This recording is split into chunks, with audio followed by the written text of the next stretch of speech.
Louis, the reason I wanted to come back and talk to you is I felt like you and the lead hit an inflection point a couple of weeks ago, and that was around we had a massive ice storm in Kerrville, shut down most of the town for a couple of days, shut down I-10, but you broadcast, and you broadcast live. The Texas Hill Country is one of the most beautiful places on earth. In this podcast, recent Hill Country resident Tom Fox visits with the people and organizations that make this one of the most unique areas of Texas. Join Tom as he explores the people, places, and their activities of the Texas Hill Country. Okay, hello everyone, and welcome to another episode. This is Tom Fox, and I'm back with Louis Amestoy. Louis is the founder, owner, director, all around everything for The Lead, an online publication here in Kerrville. So Louis, first of all, welcome back. Thank you for having me. Louis, the reason I wanted to come back and talk to you is I felt like you and The Lead hit an inflection point a couple of weeks ago, and that was around we had a massive ice storm in Kerrville, shut down most of the town for a couple of days, shut down I-10, but you broadcast, and you broadcast live. And I've lived through several hurricanes in my former life, and so I understand what it means to hear an audio broadcast, and you were also video on Facebook Live.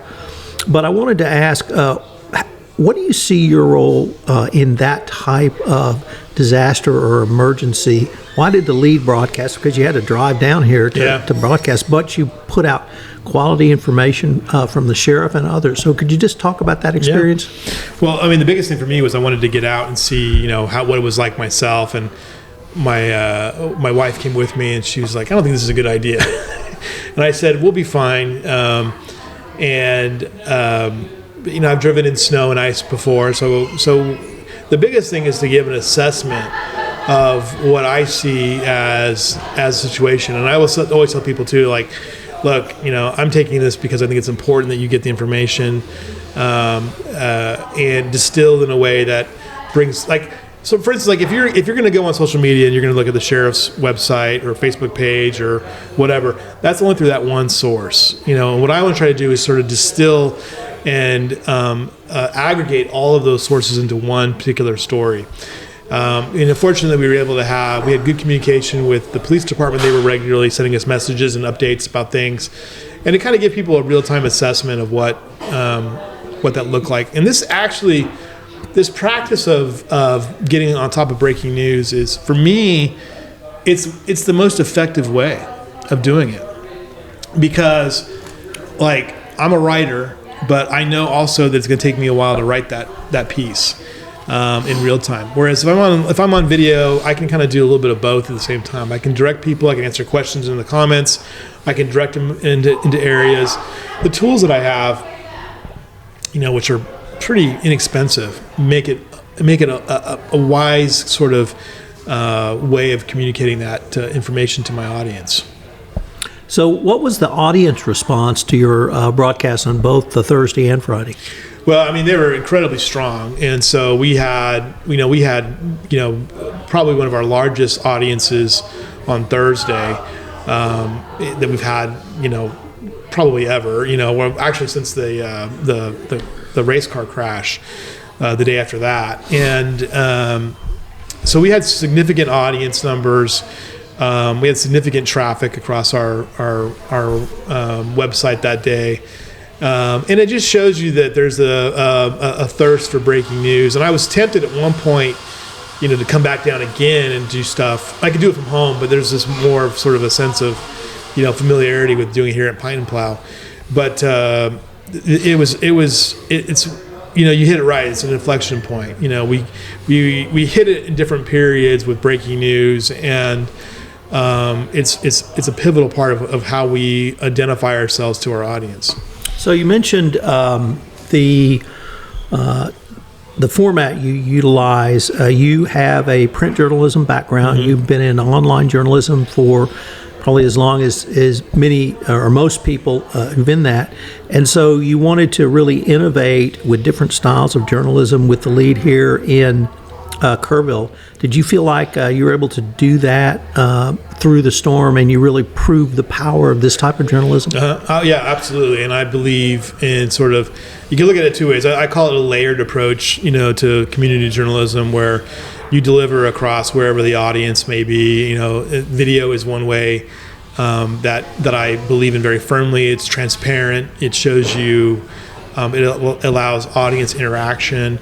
At the same time, I have an incredible level of engagement through my email platform that I can send out email blasts to the 2,000 subscribers we have now. In the storm, and then you see it in the behavior. You see the metrics coming in there.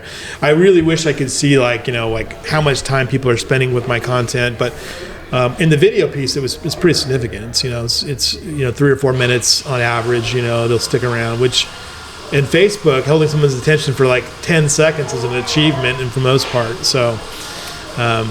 So we've got some background noise. Could we give a shout out to the location we're recording today? Plow. Yeah, we're at after my morning show that we do here at Pine and Plow 5 days a week. So, and the other thing too is that the continuity is very important to me. Like we do the webcast.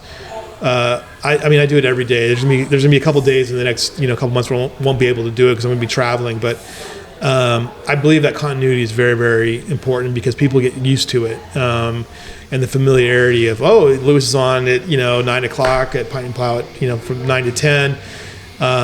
We've been doing that now. We've had since we relaunched in August, more than 115 episodes since then.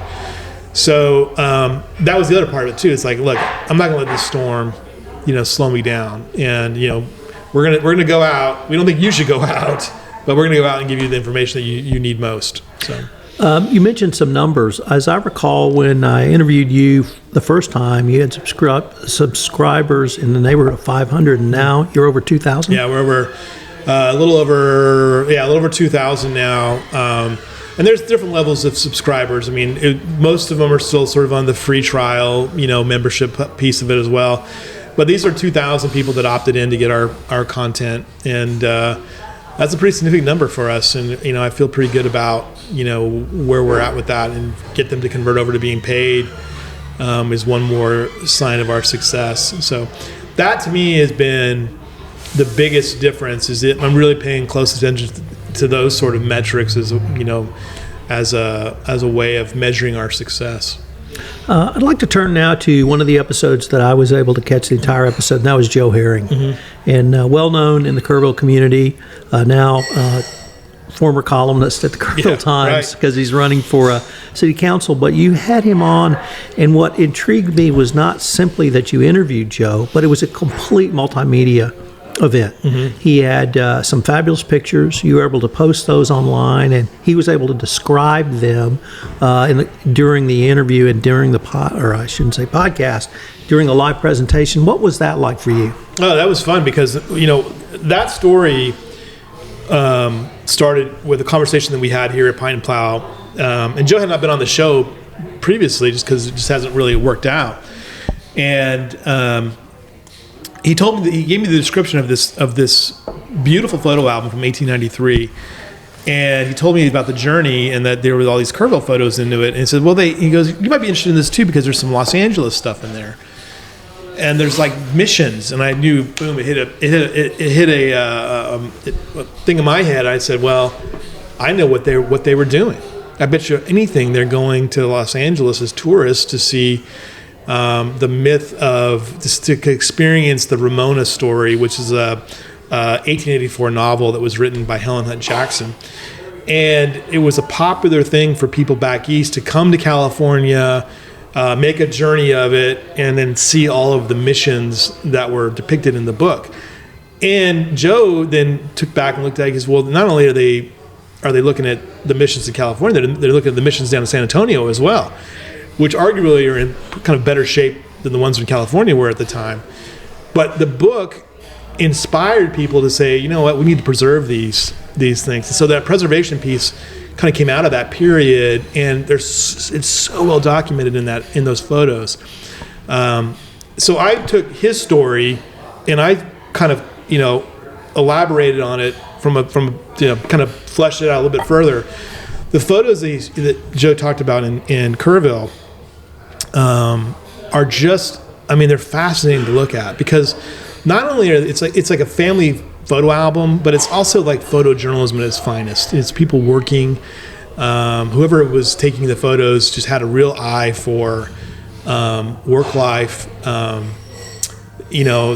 of the stuff in New Orleans is fascinating to look at. How the city was developing. I sort of suspect that when they came to Kerrville, it was like the least developed place they had been, because everything's electrified. They're in San Antonio, they're in New Orleans. You see all the electric power lines over the streets and everything, and here there's none of that at that point. So it's kind of a throwback to the Old West.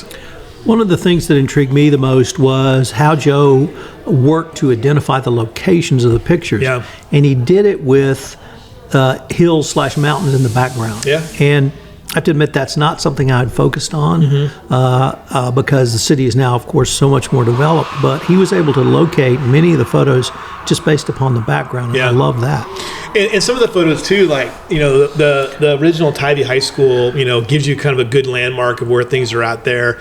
The Tybee Hotel is still there. He came up to me the other day and he showed me a photo that he had taken. And we were comparing it. We were actually here, and he was comparing. He said, "See the little notch here?" So it was one of these quarry photos that was in the collection. And so it actually was right down the street here on Aransas in, I think, Jefferson is where the quarry was at, which is like now like kind of a flood control area. And then like if you go down to the Guadalupe River, you can still see like where the dam they show, where its sort of footings were in there. So Joe just has an amazing ability to pick out and know this community like no other person as well. So and now he's running for city council. So And the other one I really enjoyed was Split Rock. Oh, I yeah, had not that's heard amazing. this Yeah, I never heard that either. About Split Rock. It's literally a split rock. It's huge, but it was a family outing area. Yeah. And then people would paint advertisements on it. Yeah. And it was on the road or the trail from Kerrville to Comfort. And so people would go out there for picnics, and they had pictures of people doing picnics Yeah. at Split Rock.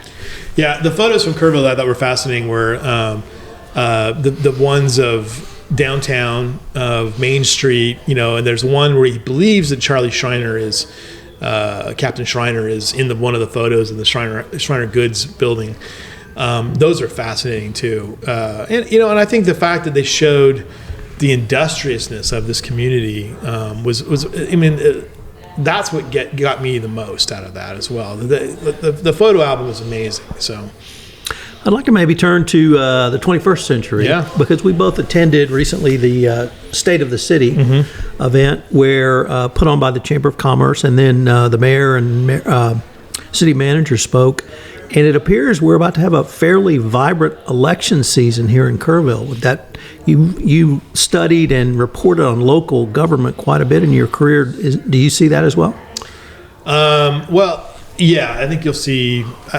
Let me say this: I think that the challengers in these races are facing pretty steep hills against the people that are in this, being the two incumbents who are there, Judy Eichner and Brenda Hughes. Personally, I said this before on the show, I think Brenda Hughes is one of the most formidable political people we have in the county right now. I would be surprised if anybody runs against her. I wouldn't recommend it. And not that I want her to, not have competition, but she's unique in the way that she's conservative. She has, strong conservative credentials, but she also has some real independence as well. And she also appeals to a broader base of people. So, she's highly involved in CASA. She's highly involved in Kerrville Pets Alive. She just is a go kind of person. And you look at her totals when she beat Delaney Seegerman, who's a good friend of mine and is one of my co-hosts on the lead. That was a historic win. She had huge, of course, it was an unusual election because it was in November. So she had a huge turnout for her, in 60% of the vote. I liken that election to the fact that the three people who won in 2020 were all people who have been in the community for 25 years or more. Eichner, Mayor Bill Blackburn, and Brenda Hughes. Now you have another case where you have challengers who've grown up in the community, but they're also facing people like Judy Eichner and Joe Herring, and it's pretty hard to imagine that they're gonna be defeated. The more interesting race to me right now is the Precinct 2 Commissioner's Court seat. There's 4 candidates in that race for the GOP side. There's no Democrat challenger, but they still have to run through the November election because I believe that you have to wait until someone could do a write-in candidacy later on. So whoever basically wins this primary or the runoff will be the next commissioner. And I tell you what, it's going to be a difficult choice. There's 3 people who've been very out front, very present. And then there's Jack Pratt, who is the former mayor of Kerrville. Is advertised, doesn't do interviews, doesn't make appearances. So I'll be really curious to see how that plays out. I couldn't tell you who's going to win that race at this point. So they're all kind of similar in a lot of ways.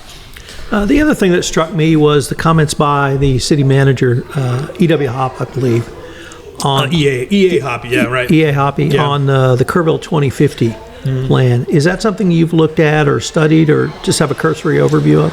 Yeah, the 2050 plan is sort of their long-term plan on where they want the city to be as far as planning and development. How does the planning and development for the city align? He gave a stat like there was like 400 or 500 objectives they had in that. They've hit like 200 or 300 of them. A lot of times, I hear these metrics and I'm like, well, that sounds nice, but I'm not sure that's realistic. The long-term planning, though, I think can be easily disrupted, and I'll be curious to see how Kerrville handles some of these political wins and political changes. The bond election really is probably the most important thing they're going to be faced with for the public safety building. That obviously is a 2050 agenda item. So I don't know. I think the jury's still kind of out on for me at least, on how much success they've really had. I kind of take those things with a little bit of a grain of salt. So I heard the city manager, the mayor, and the CEO of the Chamber of Commerce, Brad, all talk about the same thing, which was not affordable housing, but attainable housing, and that's a truly critical element. In a place like Kerrville, you're going to have multiple opinions on, do we need more housing, do we need less housing, do we need to retrench, should we expand out, should we bring in a bunch of billionaires to drive up the tax rate so that no one can afford it? Where do you see that going? Well, that to me is the biggest issue facing Kerrville. And when I launched the lead, initially, the funding element of it, you had to kind of state your purpose of it.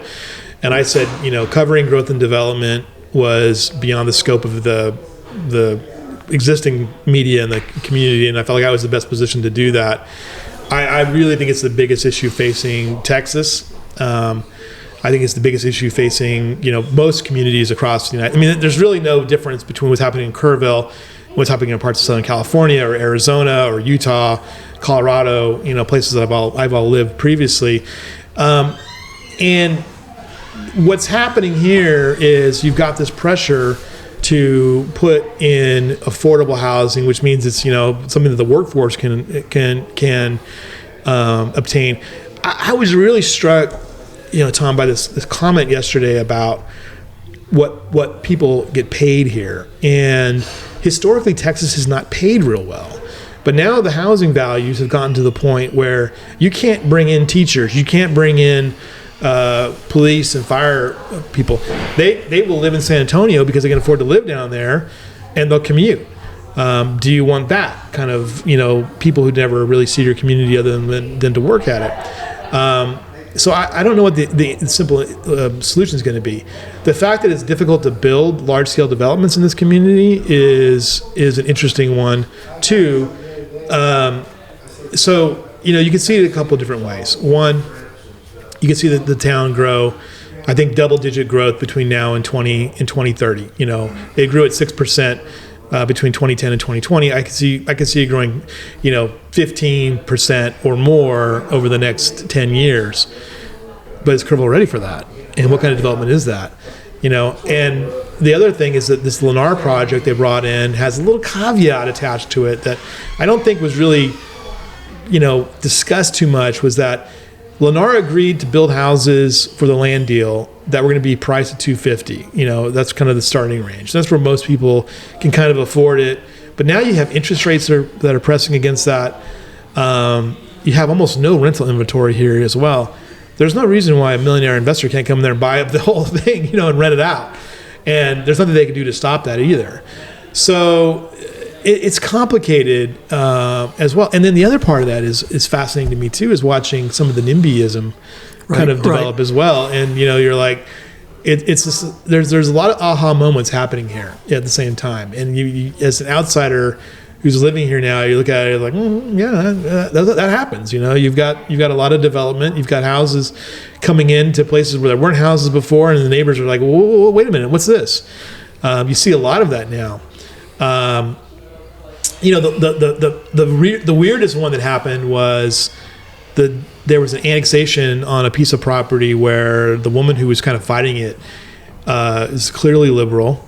She's a character, but she was effective in communicating her message and got the most conservative members of the city council to vote against the annexation, against the property rights of that owner of that property who wanted to zone it for single family homes. So you have this sort of weird juxtaposition that's going on here, and this is going to consume us for quite a while. And it's going to be uncomfortable at times. But I think it's inevitable that you're going to see growth, out this way. Texas has got too much going on in it to stop it. The question for Texas is going to be, what is it you really want to do?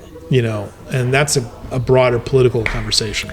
So I went to undergraduate at the University of Texas, and when I was there, it was Austin, and then you drove 90 miles or so to San Antonio. Now it's one metropolitan area from Austin to San Antonio. Is that possible or even feasible west of San Antonio, I-10 to Kerrville? Could we have that type of metropolitan area? Oh, I think so. I think comfort in particular is the question. It really is. Is the water there, the infrastructure pieces there.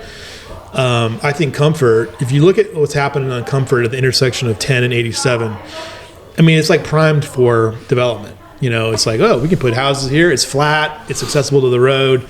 They already have a large, they've already attracted one large, manufacturer out of California to relocate their facility there.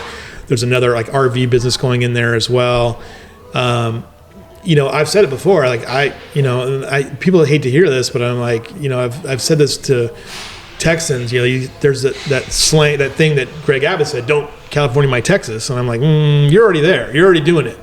The things that plague California are coming to Texas because of Texas development in particular. It's inevitable that you will see, you'll have a hard time discerning between, you're looking now, I mean, like Bernie, where does Bernie end and San Antonio begin? Right. Where's like Leon Springs, where's that all at? These things push out. And I've seen it in my lifetime, in Southern California, places where you thought, this will never be a big city. And then all of a sudden it's like, there's 100,000 people live here now. And that's the reality that Texas is doing. You can't have this sort of great economic expansion without saying, where do we put people, at this point?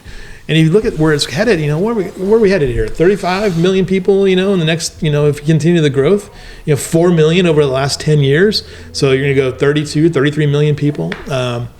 So it's going to be really interesting to see how this shapes up. I think Texas has got serious questions around infrastructure, transportation issues, and this sort of pushing need to do away with things that pay for that stuff, like property taxes, and we're not going to have an income tax. We don't want property taxes. Well, what are you going to replace that with? And no one really has a good idea. What was fascinating was that you asked these very conservative politicians that are running for like state senate and the house, like, okay, so if you get rid of property taxes tomorrow, what would you do? And like the state senate guys were like, we don't do anything because we're not going to do that, you know. So it's really interesting to kind of watch them sort of struggle with this, and that's going to be the challenge for Texas, I think, in the next decade. Louis, unfortunately, we're near the end of our time for this episode, but I want to thank you again. Once again, thank you for your service on the lead. It was a great benefit to everyone in Kerrville, Kerr County, and the Hill Country during the recent ice storm, and I can't wait to see what you do next. Thank you very much. I appreciate you and having you help me out as well. This is Tom Fox again. I hope you will check out The Lead on Facebook. I'm going to link to it in the show notes. It's a great resource for local journalism, and perhaps it would be an appropriate journalism strategy for your community if you don't have a print newspaper or you'd like to do something online. So check out The Lead on Facebook. If you have a story you would like to tell and you live in the Hill Country, I hope you will contact me. I want to tell the stories of the people, places, and things that make the Hill Country the most unique part of Texas. I hope you will join me in this exploration of love. Thanks so much for listening.